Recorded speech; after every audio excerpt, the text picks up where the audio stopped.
ગુજરાત શૈક્ષણિક સંશોધન અને તાલીમ પરિષદ ગાંધીનગર પ્રેરિત જિલ્લા શિક્ષણ અને તાલીમ ભવન નર્મદા અને નર્મદા જિલ્લા અને પ્રાથમિક શિક્ષણાધિકારીની કચેરી તથા બીઆરસી ભવન ગરુડેશ્વર આયોજિત જિલ્લા કક્ષાનું 26મું બાળ વૈજ્ઞાનિક પ્રદર્શન 2024 વીર સુખદેવ પ્રાથમિક શાળા નંબર 2 એકતાનગર ખાતે યોજાયું હતું, જેમાં ડેડિયાપાડાના ધારાસભ્ય ચૈતર વસાવા, જિલ્લા શિક્ષણાધિકારી ડોક્ટર કિરણ પટેલ, પ્રાથમિક જિલ્લા શિક્ષણાધિકારી નિશાંત દવે તથા ડાયટના પ્રાચાર્ય એમજી શેખ સહિત અન્ય મહાનુભાવો નિર્ણાયકોની ઉપસ્થિતિમાં દીપ પ્રગટાવી બાળ વૈજ્ઞાનિક પ્રદર્શનનું ઉદ્ઘાટન કરવામાં આવ્યું હતું.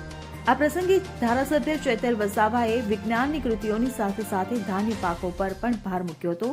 તેણે ફરીથી જીવનમાં લાવવા, પ્રદૂષિત થતા વાતાવરણને અને પાણીને બચાવવાની સાથોસાથ ગણિતમાં વિદ્યાર્થીઓને સરળતાથી નવી પદ્ધતિથી ભણાવવા પર ચૈતર વસાવાએ ભાર મૂક્યો હતો.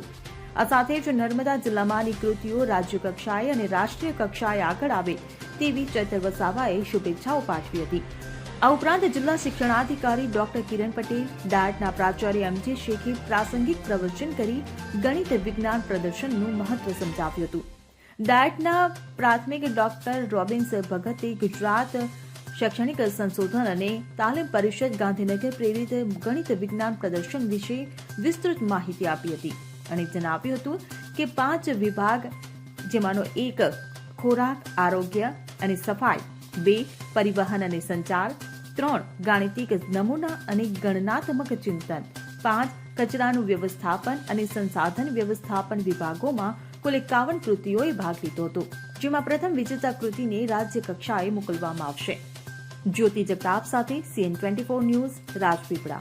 હવે જુઓ દેશ દુનિયાની તમામ ખબરો તમારી આંગળીના ટેરવે. ઉઠાવો મોબાઈલ અને Google Play Store પરથી ડાઉનલોડ કરો અમારી CN24 ન્યૂઝ મોબાઈલ એપ.